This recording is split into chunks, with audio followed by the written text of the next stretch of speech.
Now this is a unique property.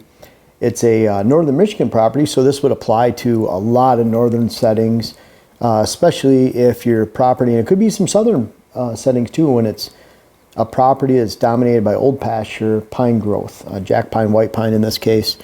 And this is also a parcel that has been drawn by someone who's gone through one of my web classes.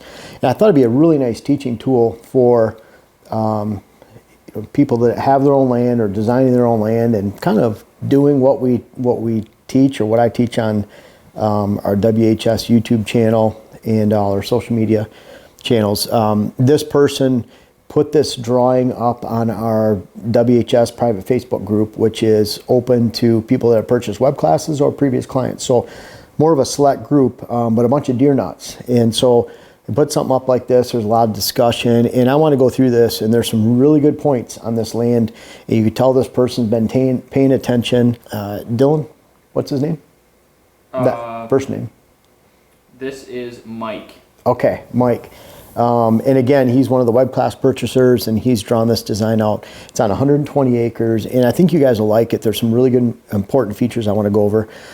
For one, he has added a light gray line in here that he looks at as his core area of improvement based on sight, sound, and scent. I love seeing that. Sight, sound, and scent. That's what I've been talking about for a very long time. And really, that's your core area. A lot of people say, well, this is my 10-acre sanctuary over, in this corner. But then they access alongside it. The deer can see them, hear them, or smell them. So this ends up not becoming an actual portion of the core area. You can bet if you're accessing around this and the deer can hear you, see you, or smell you, you're blowing your scent into areas, then it's not just that portion is not a true sanctuary, but the entire property probably isn't as well. So I like this because what Mark is doing, as you can see, in all these areas, he's blowing his scent to outside the property. That's protecting that core area of the land. And out of 120 acres, from the looks of it, he could probably is devoting, let's say, 90 acres, 80 acres to all deer all the time. And that's where the value of a small property comes in. There's a lot of big properties that I see where the individual on that property, managing that property, they have 900 acres, but because they drive their ATV, they're side by side through it, they make a lot of noise, it's truly not a sanctuary. And out of all that 900 acres, there isn't an area on that 900 acres you could say, well, the deer don't see you, hear you, and smell you. So what Mike's done is what he's accomplished is he has designated 90 acres out of 120 to all deer all the time, and he'll accomplish more on this parcel than a lot of do on really large parcels. And what I mean by that is the stand locations are these white dots. If you just draw that line between the white dots, he's coming from the outside, he's maintaining this core area. Now this core area includes a lot of growth pine right here. You can see all of this in here. It's mostly jack pine and white pine coming in. You can see that he's filling in these portions with either cutout of pines, or he's adding switchgrass or diversity pockets mixed within. The one thing I can say about this is this area, and without some explanation, it's not being fair to Mike, but I look at this area right here and I see this stand location, and to me it'd be almost impossible to get in and out of that stand location without pushing scent into either these diversity pockets that are used for creating bedding areas or into this food source. It's a very, very narrow gap, and I understand that's thick pines. You can see all the way around here, thick pines in these shaded green areas, and that's really helping his access, but that one area concerns me. And other than that, when I look at this property, you can tell that he's taken the web class and he's gone through and made his adjustments based on that, because he's done a very good job at following some certain concepts. So again, he's keeping his scent to the outside. These green areas are food plots.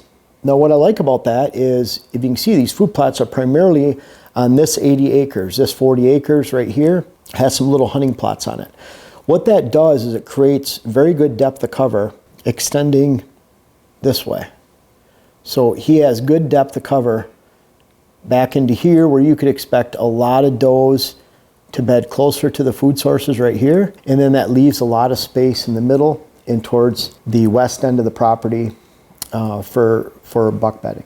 So if you're really using food you'll establish where does bed first, and then once you have doe bedding and food, that establishes where bucks are going to bed. So you could even make a case that bucks might bed in the center area, and then especially back this way, and that serves to set up a lot of these hunting plots as cruising plots for bucks that are looking for does during the rut. So depth of cover is very good on the property as it relates to allowing for the opportunity for bucks. At the same time, the property is well supported by food.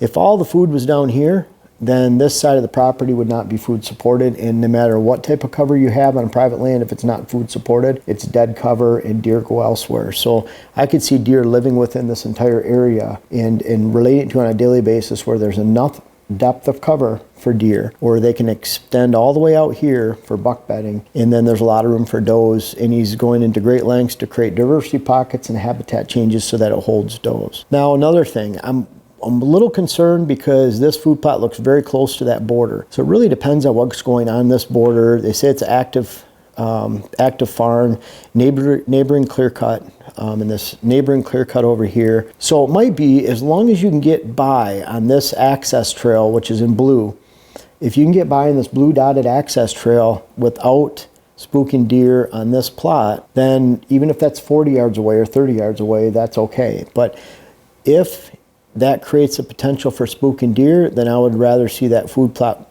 and the improvements that relate to it moved inside the parcel just a little bit more. Now, something that really helps the access and the use of the property by the hunters is that a lot of the improvements are running parallel to the property borders. Paralleling habitat features, that's an original concept of mine from a long time ago, where you're trying to keep the deer running parallel to your borders and on your property longer before dark. The opposite would be, you have one big giant food plot that stretches across the property like this. Very, very bad, especially when the length of the parcel is going this way, because you're teaching deer to go on and off your parcel based on the layout of that food plot. Instead, what Mike's done is he's created parallel food plots, turn on the corners here, and you're encouraging deer to stay on the parcel based on those parallel habitat features. That's a really good prospect for the property. I see on a lot of these areas, the food plots, there's some good use of stand locations either on the corner or the ends of these food plots, maybe an elbow. I might look at moving this stand to right here so that I could expect to have a stand location right here on the outside elbow, and that increases the amount of area and degrees that you can blow your scent. If you put a stand location on the inside of elbow like this, then the amount of degrees that you can blow your scent is drastically decreased as you might blow into the food plots on either side. Now, something that is really nice is, and I'll just make a point on this, neighbor QDM managed land, but drives trails every 3 hours every day. And, you know, a lot of times people are just looking at QDM as you're trying to create a good herd that includes a good buck age structure, balanced sex ratios, and populations maintained in balance with the habitat. That's a QDM parcel. But it is not a QDM parcel if you're hunting it poorly and spooking the deer off because you're driving an ATV through the land. The two can't go together. It's not a QDM parcel, or it can't reach its QDM potential, let's put it that way. Could be QDM-minded folks that are improving the property and making great habitat improvements, but when you're driving an ATV through the property, that destroys all of your efforts.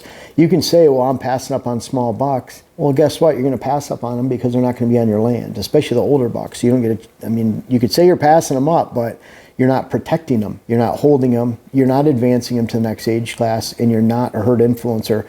And that's what a QDM person is to me, is actually someone that's a neighborhood herd influencer, not someone who's spooking the deer off.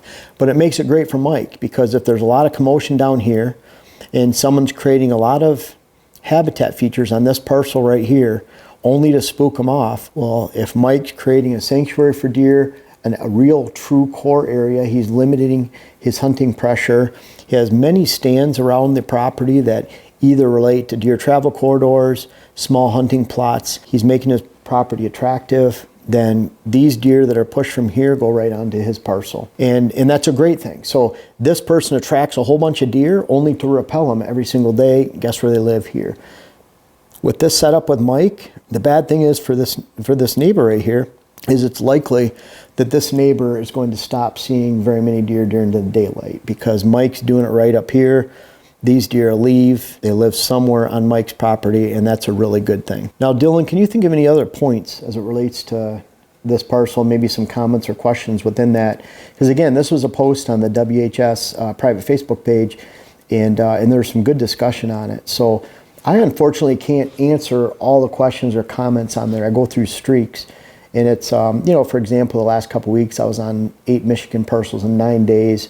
When I get home, we're filming today, Dylan and I, we have to catch up with the family, doing things. Went out to dinner with family when I got home after driving home from Michigan yesterday. So, but the idea of the Facebook page and the web class itself is not for me to design your parcel. It's giving you the tools to design the parcel yourself. And so we try to talk about that, whether it's on all the YouTube videos or articles, whatever else. So Dylan, appreciate if there's some comments there we could go over, because those are great questions usually and some good discussion. I would just like to say right off the bat, it's kind of cool to look at. He has a couple of other previous designs for this parcel, and other members kind of chimed in and they kind of refined it, and this is kind of the final product. So I'll throw this in the video so you can kind of see that. But that's really cool. The other question that he had was regarding the neighboring clear cuts.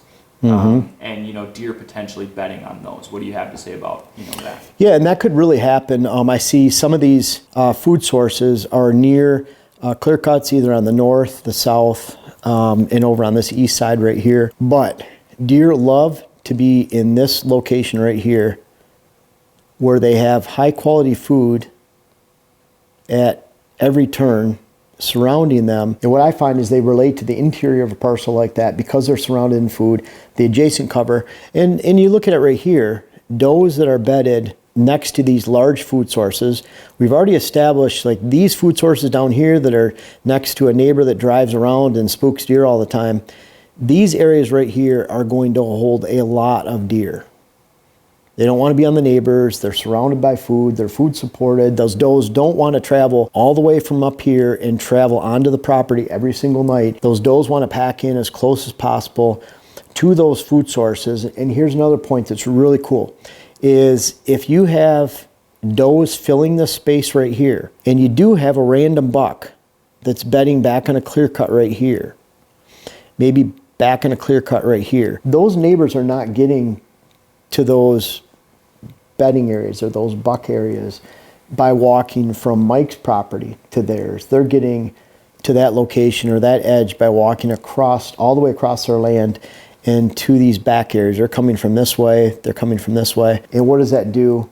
If that buck is relating to these food sources on a daily basis, and that's his third feeding of the day, then that buck is going to want to cheat this way onto the property or closer to the property edge and relate to that food source every day and avoid that hunting pressure. And so what I find is a buck movement that could have been, and we'll look at it, if a buck is moving all the way back from here, and let's say he likes feeding down here every single day in the afternoon. Well, right there is at least 400 yards, 375 to 400 yards. He doesn't want to be back here on another parcel that's within his movement of a daily basis. He doesn't want to move farther than that. And what happens is if there is hunting pressure applied when it gets into October, November, there's a lot of hunters hunting in Michigan, probably your state too. What I find is the more the pressure heats up on this side, in this direction right here, then the more that buck is going to change his bedding area, daylight bedding area, from here to here.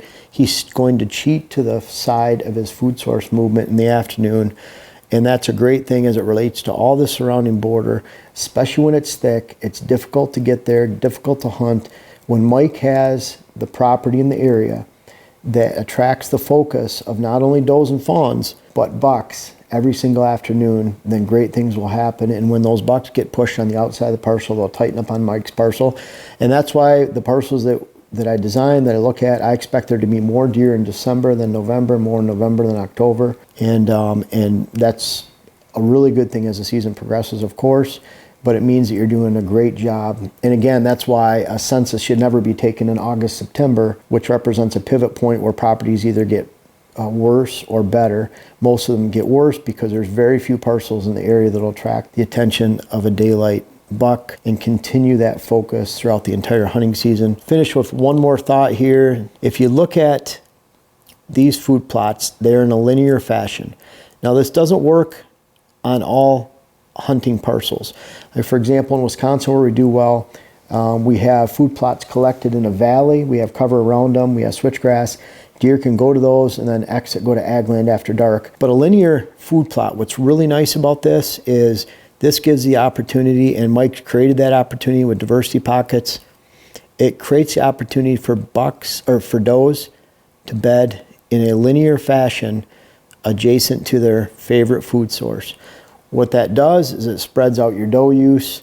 It creates a thinner line from where does are bedding to that food source. It's a very thin line right here. It's not very deep. And if you create the opportunity for a lot of does to bed in these locations near food and consistent food, then guess what? This entire area becomes free for bucks. Bucks can space out. Don't ever believe that bucks have a 3-mile home range during the daylight. They have a very short home range. And so a property like this, I could see bucks bedding anywhere in this area right here.